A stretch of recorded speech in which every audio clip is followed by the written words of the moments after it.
This is Hunter White at the Athletes Lounge podcast. I'm here with my guest, Coach Mark King. How are you doing, Coach? I'm doing great. How are you doing today, Hunter? Great.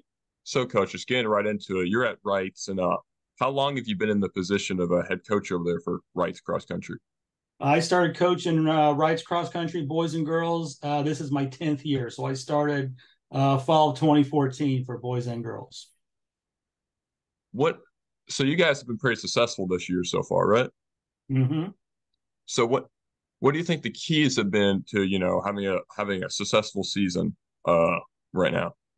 Uh, Easily the keys to a successful season is rooted in the summer training. And our kids really embraced that. They, had a short break right after track season and they went right into it. Most of these kids were running 5, 6 days a week, starting mid-June, and we've continued working forward from there. So, do you have any type of I probably do. Do you have any type of organized regimen that you have your runners do over the course of the summer? During the summer, I usually meet with them Monday through Thursday nights, and then through Thursday, Saturday, Sunday are on their own uh, because it's we're still technically out of season. Those are optional workouts, but kids who buy in are committed to it. You see a lot of them Monday through Thursday, and of course they work on their own on the other days. So, do you guys do any type of weight training alongside the running, or is it all running? For us, it's mostly running. I don't have any sort of weightlifting regimen for the team. There are some kids who will, on their own, will go in and do some things on their own at their gym. But as far as strength training per se goes, we don't really have that. We do on our easy days, the quote easy days. We will do a little bit of plyometrics and things like that, where they're strengthening connective tissue and those sorts of things. But we don't have anything that's formal that you would think of in the weight room. So, what does the average weekly practice look like? Our weekly practice right now at this stage, normally Mondays, normally a long day for us. Our definition of a long day is for the kids who are our younger athletes, the freshmen, uh, most of our girls, those that are inexperienced, that a long day is usually 40 to 45 minutes. We don't build our easy days around distance, we build that around time. And then we have a mid group, which can be some of our more experienced girls, and then some of our younger guys who are displaying a little bit, higher level performance. That easy day might be 50 minutes, and then for our veterans and for the most of our varsity boys and some of our varsity girls, that may be as long as 55 minutes to an hour. Then on Tuesdays, those would be, at least at this stage, that would be what we call a hard day. A typical Tuesday might be some sort of combination of uh, tempo, where they go tempo, meaning, pace that they may be running in a race, not necessarily off the start, but uh, something that we would say in the middle of the race. And that may be anywhere from 10 to 20, 25 minutes, depending on ability level, fitness level at this stage. And then we may also throw in some hills and do some light hill work. Wednesdays will be an easy day. That'll be just an easy run plus some plyometrics and that sort of stuff. And then Thursday will be another quality day where uh, we may do what most fans might consider a traditional speed workout, or we may do longer blocks where they're running maybe repeats of 2 kilometers or something like that, where we may build some stuff in there where they're changing speeds and trying to develop or callous their bodies to changes in race tempo and things like that. Fridays before race day will just be an easy run, and they'll come in and do some strides and maybe do a little bit of plyometrics and form drills and those sorts of things. And then Saturday is our race day. So, on race day, do you have any certain type of I guess schedule for them to do, or the runners pretty much on their own until you know Well, race time?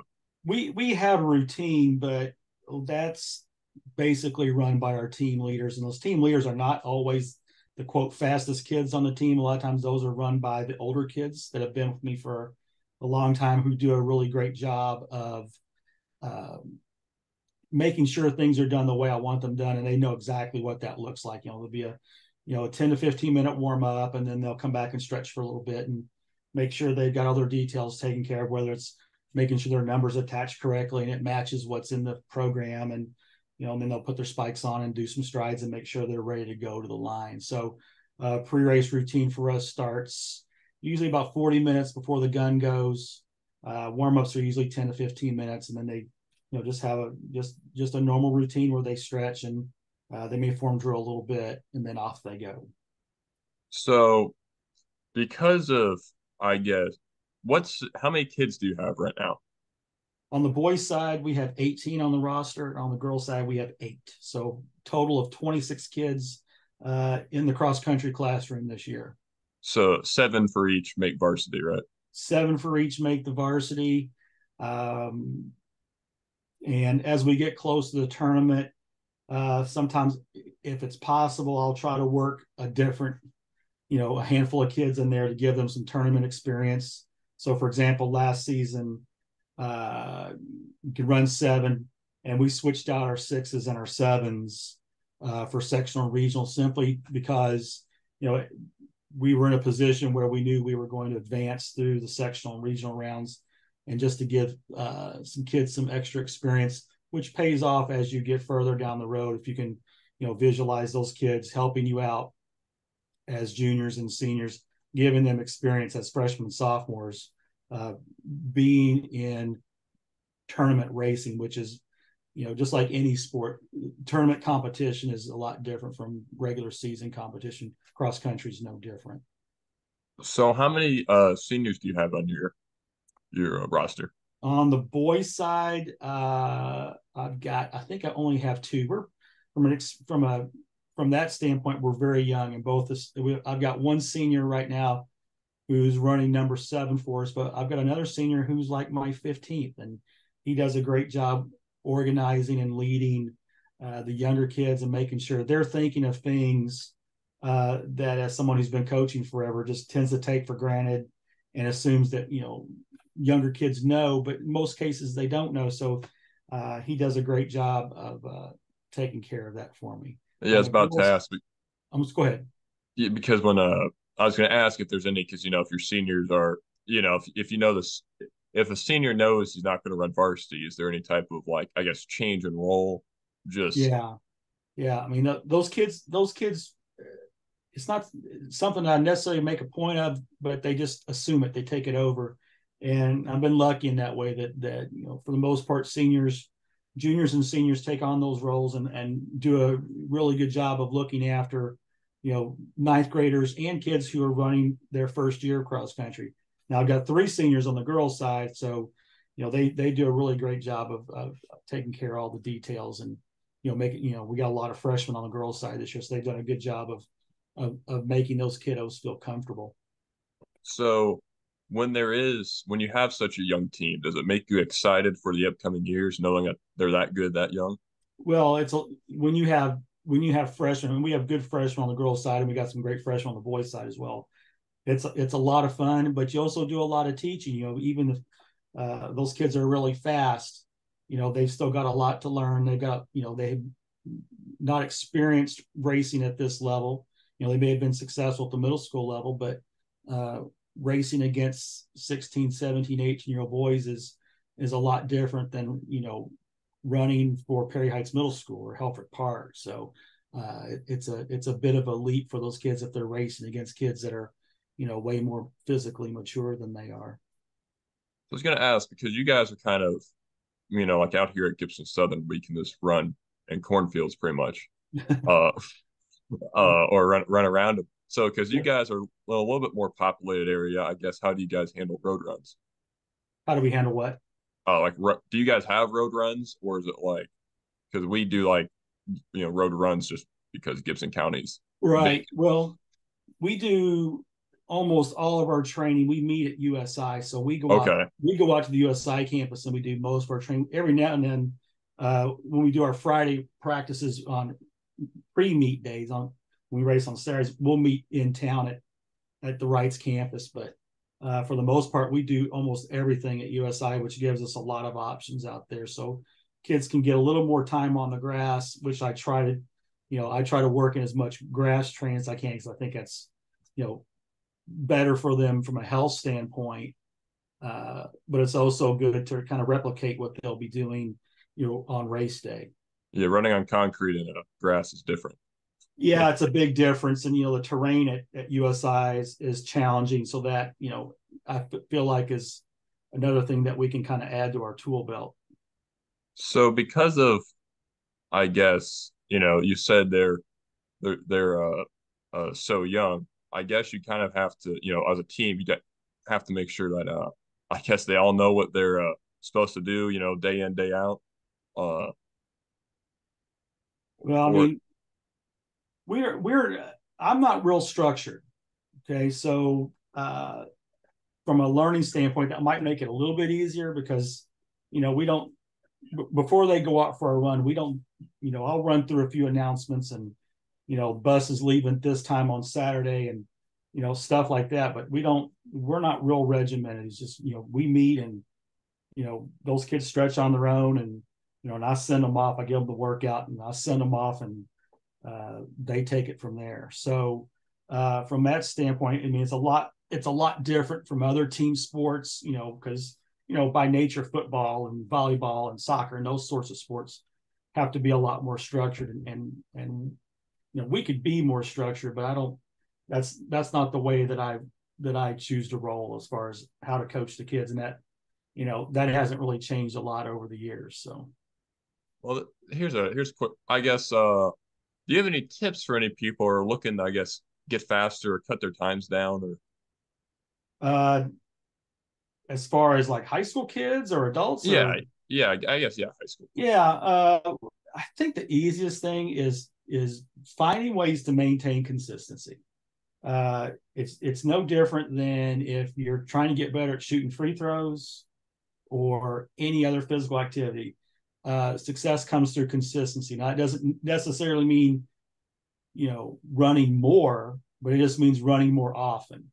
And the success that we've had here at Reitz over the years has been very much rooted in uh, trying to set kids up for success by simply being there every day and writing workouts or planning a race schedule around what choices can I make that are going to keep these kids healthy and happy.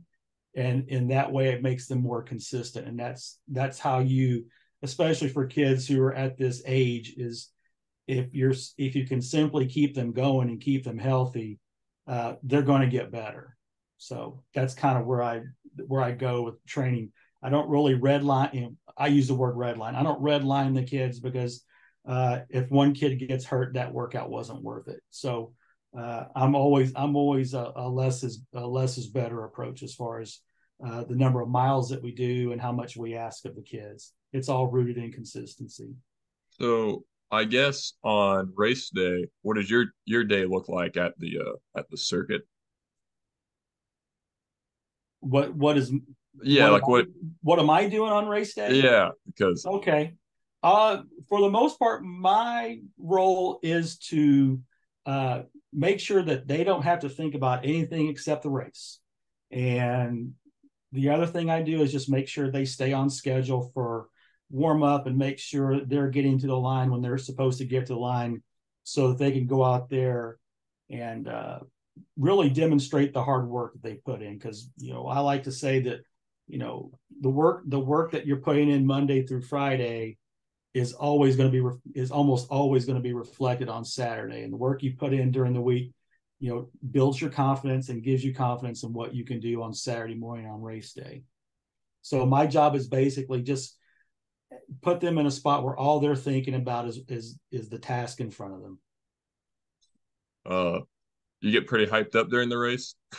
Usually, yes, I can get pretty animated. Yeah, Uh, yeah. yeah, I'm pretty calm on practice days, but on Saturday mornings, I get revved up pretty good. I can get pretty animated. Yeah, but cross country and track coaches have a have a different switch in them when it comes to the race day. It's Yeah, yeah. Just flip the switch and show people, show those people out there, show those other teams, how much hard work you put in, and just try to give those kids as much encouragement as I can, and staying positive, and trying to move these kids forward. so I assume you have a role during track season, right? I assume you're Right. I'm so in EVSC, cross country is a one position for two sports, boys and girls cross country, and then yeah.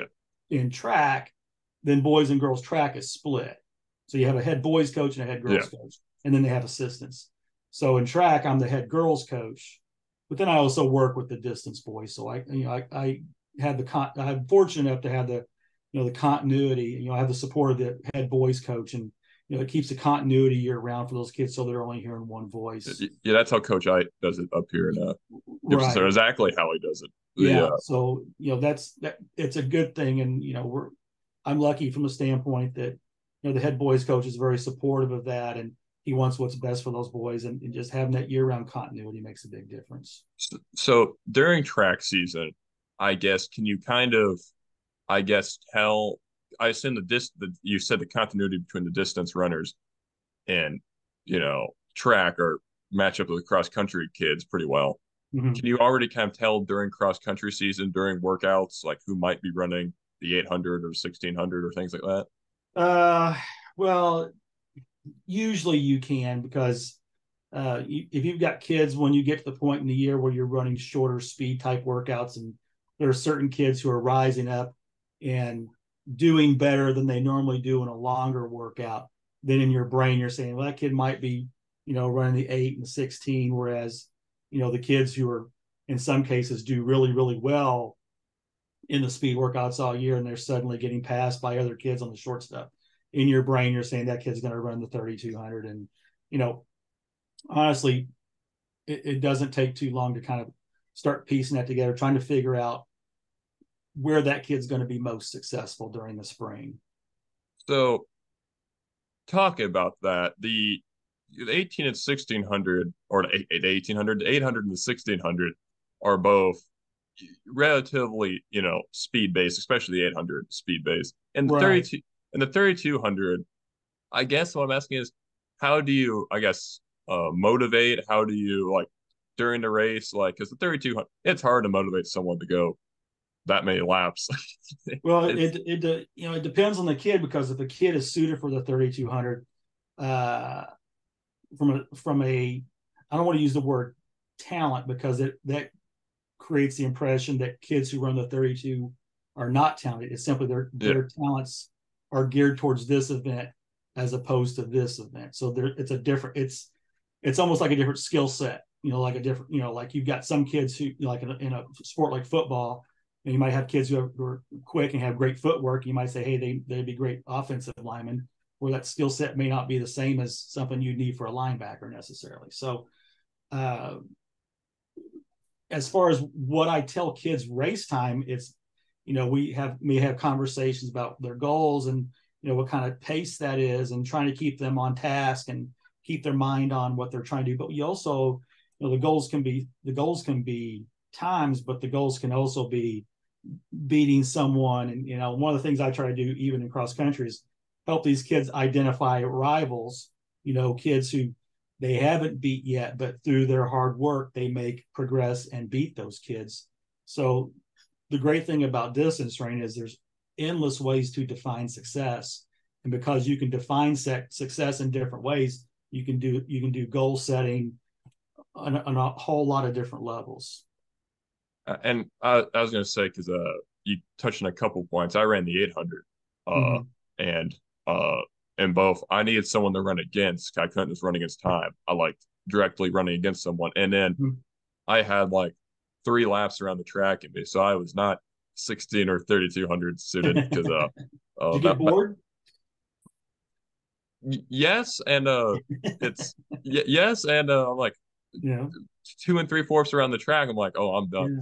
Yeah. It's a I long way. well, I ran the 800 because I'm really tall and I really long legs. I'm 6'8", Okay. so I could you could coast on the first lap. You could kind of coast and just keep steady with people, and Mm-hmm. then by the straightaways on the second lap, you could just run Yeah. the Well, there's lots of different approaches you can take to that 800. So it's that's one of the things that makes the 800 so much fun is you can try different things. So the 400 and the 800 are the most fun things to run, in my yeah, opinion. yeah, it's well. See, I was more of an 800, 1600 guy myself, and the 32 was one where I just couldn't stay focused for 8 laps. I got bored. Yeah, So so that kind of brings me, Sen, where does your interest in running come from? Like, what did you do, I guess, growing up? And yeah, well, growing up, I played all sorts of ball sports. I played baseball and basketball growing up in middle school, and then figured out right at the end of middle school that I was a pretty good miler. And then from there, I made the decision that I was going to be a distance runner and gave up all of that as a ninth grader. And then had a fairly successful high school career that made it possible for me to run for Indiana State for 4 years. So I have a long history, way long ago, back in the '80s, as I like to say. It was so my senior year of cross country. I've been telling the kids this at practice. My senior year of cross country in high school was 40 years ago this fall. So I'm 57 right now. So so I have lots of stories from the '80s, and then I was lucky enough to go to Indiana State and run there for 4 years. So had a lot of background as an athlete, and uh, have been coached. It's my 10th year at Reitz, but before that, I coached. Before I moved to Evansville, coached 3 years at Jeffersonville. So I've coached for a little while off and on for the most of my adult life. So so, what were the practices like at Indiana State?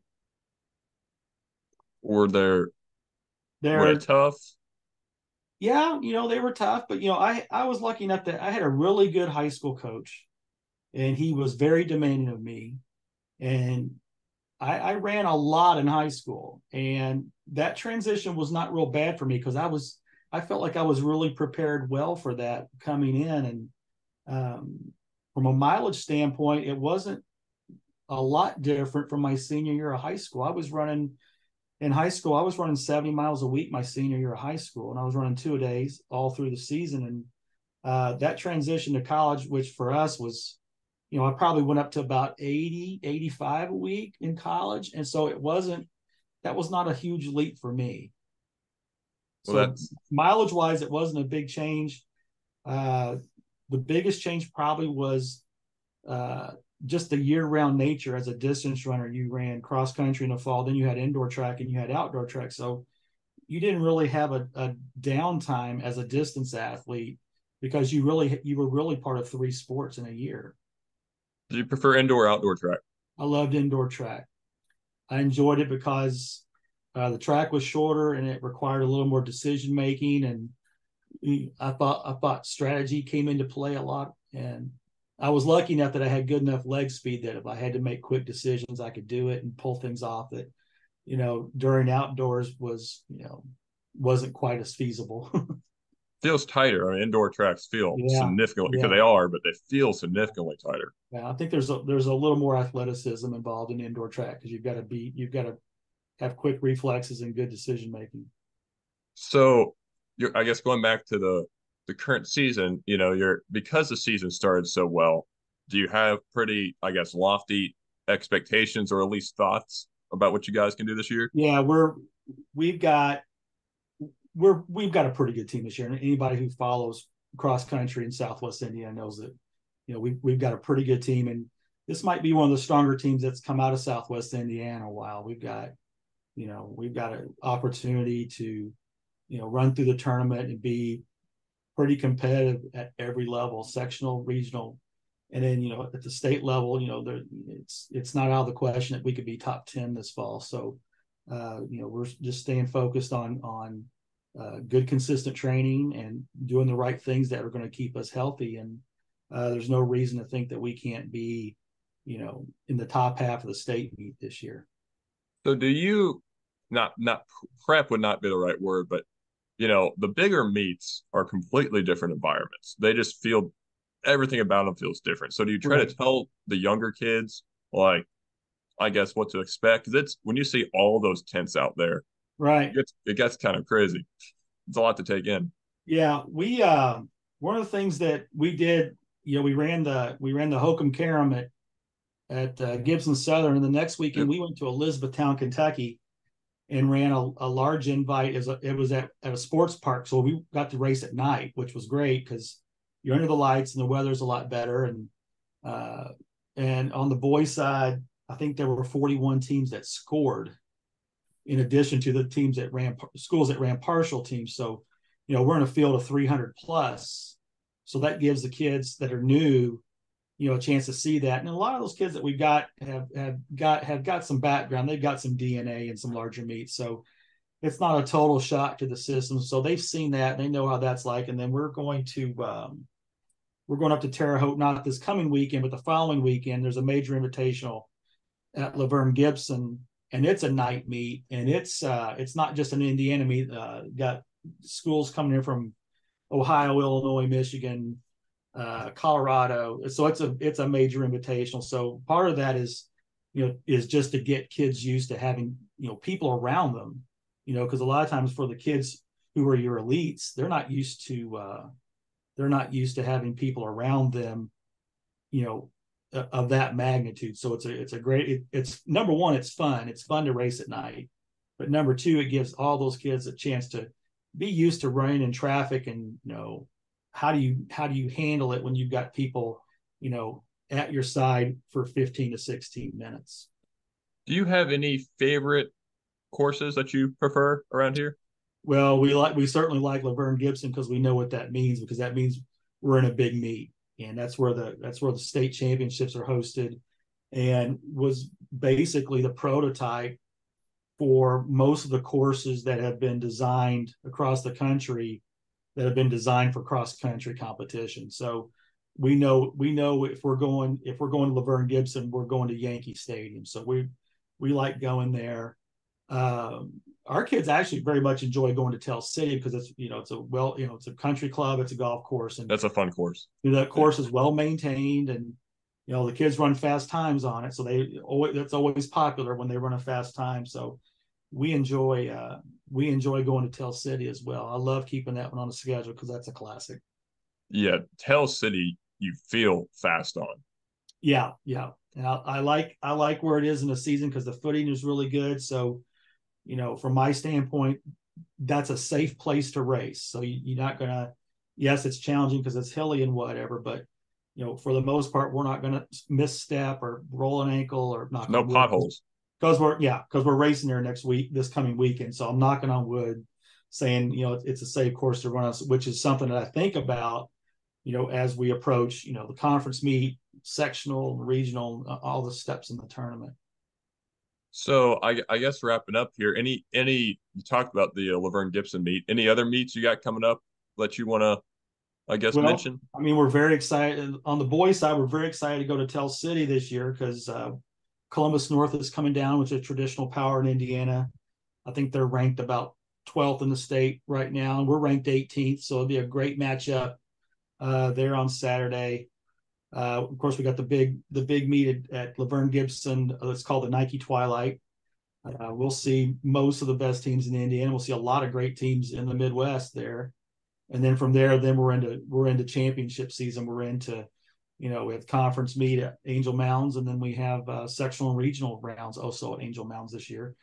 IHSA took the semi-state levels out this fall, so the state tournament's a 3-week deal now instead of a 4-week march, which I like because for stronger teams, 4 weeks of trying to keep everyone healthy and focused and tapered and all that is quite the challenge. So I'm pretty happy about the change to 3 weeks, and looking forward to racing a few times there at Angel Mounds, and hopefully all goes well.